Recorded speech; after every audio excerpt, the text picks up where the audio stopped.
الحمد لله الذي هدانا صواء الطريق وجعلنا التوفيق خير رفيق. الصلاة والسلام على من أرسله التحقيق وآله وصحبه وناصره ومحبه والناس أجمعين. أما بعد، فقد قال الله تعالى في القرآن الكريم وفي الفرقان المجيد بعد أعوذ بالله من الشيطان الرجيم فضل بسم الله الرحمن الرحيم. يرفع الله الذين آمنوا منكم والذين أوتوا العلم درجات. صدق الله العلي العظيم. وقال نبينا صلى الله عليه وسلم للعالم على العابد من فضل كفضل القمر الليلة البدر على سائر الكواكب. صدق النبي صلى الله عليه وسلم. எனது உரையை ஆரம்பிப்பதற்கு முன்பாக இஸ்லாத்தின் காணிக்கையான சலாத்தினை தெரிவித்துக் கொள்கிறேன். அஸ்ஸலாமு அலைக்கும் வரஹ்மத்துல்லாஹி வபரகாத்துஹு. மூசா அலைஹிஸ்ஸலாம் அவர்கள் கலீமுல்லாவாக இருக்கிறார்கள். அவர்களிடத்தில் ஒரு மனிதர் வந்து இல்மிலே சிறந்தவர் யார் என்பதாக கேட்கும் பொழுது அவர்கள் சற்றும்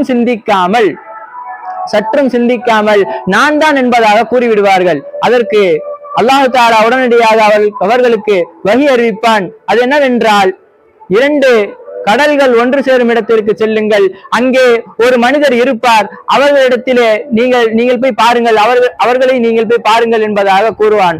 உடனடியாக புறப்பட்டு செல்வார்கள். அந்த இடத்திலே ஹிதுர் அலைஹிஸ்ஸலாம் அவர்கள் இருப்பார்கள். அந்த இல்மை பெற்று சிறப்படைந்த ஹிதுர் அலைஹிஸ்ஸலாம் அவர்களை போல உள்ள ஆலிம்களை பற்றி தான் நான் இங்கு பேச வந்துள்ளேன். அல்லாஹ் தஆலா குர்ஆனிலே கூறுகிறான், யர்ஃபா இல்லாஹுல்லதீன ஆமனூ மின்கும் வல்லதீன ஊதுல் இல்ம தரஜாத். உங்களில் ஈமான் கொண்டவர்களை விட இல்மு கொடுக்கப்பட்டவர்களுடைய அந்தஸ்தை நான் உயர்த்துகிறேன் என்பதாக அல்லாஹ் தஆலா தன்னுடைய திருமறையிலே கூறுகிறான்.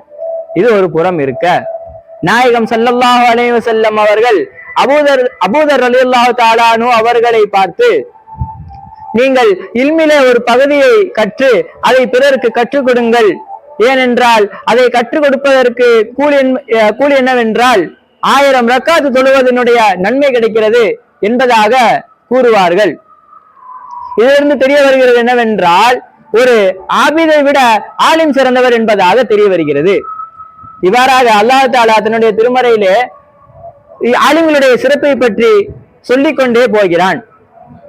மேலும் நாயகம் ஸல்லல்லாஹு அலைஹி வஸல்லம் அவர்கள் இந்த ஆலிமுடைய சிறப்பை கூறுகையில், லில் ஆலிமி அல் ஆபிதி மின் ஃபضலி கஃபலில் கமரில் லைலத்தில் பத்ரி அலா சாயிரில் கவாகிப்.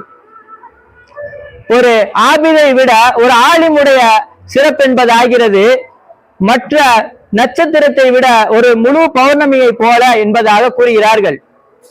அதாவது என்னவென்றால், ஒரு சாதாரண ஆபித் வந்து தன்னை வெறுமனே நினைத்து கொண்டு வாழ்நாள் முழுவதும் அமல் செய்வதை விட ஒரு ஆலிம் தான் கற்ற இல்மை வைத்து ஒரு முறை அமல் செய்வதே சிறந்தது என்பதாக கூறுகிறார்கள். அடுத்தபடியாக பார்க்க போனமே ஆனால், அல்லாஹ் தஆலா குர்ஆனிலே மற்றொரு இடத்தில் அறிந்தவர்களும் அறியாதவர்களும் சமமாவார்களா என்பதாக கேட்கிறான். இவ்வாறாக ஆலிம்களுடைய சிறப்பு என்பது குவிந்து கிடக்கிறது.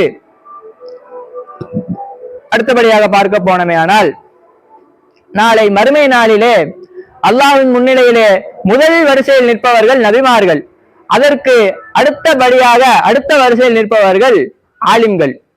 இதிலிருந்து தெரிய வருகிறது என்னவென்றால், நபிமார்களுடைய அந்தஸ்தில் தான் ஆலிம்கள் இருக்கிறார்கள் என்று தெரிய வருகிறது. மேலும் நாயகம் ஸல்லல்லாஹு அலைஹி வஸல்லம் அவர்கள் கூறுகிறார்கள், என்னுடைய உம்மத்தினுடைய ஆலிம்கள் இஸ்ரவேலர்கள் பனு இஸ்ரவேலர்களுடைய நபிமார்களுக்கு சமமாவார்கள் என்பதாக கூறுகிறார்கள். அப்படி என்றால் நாம் சற்று சிந்தித்து பார்க்க வேண்டும் சகோதர பெருமக்களே.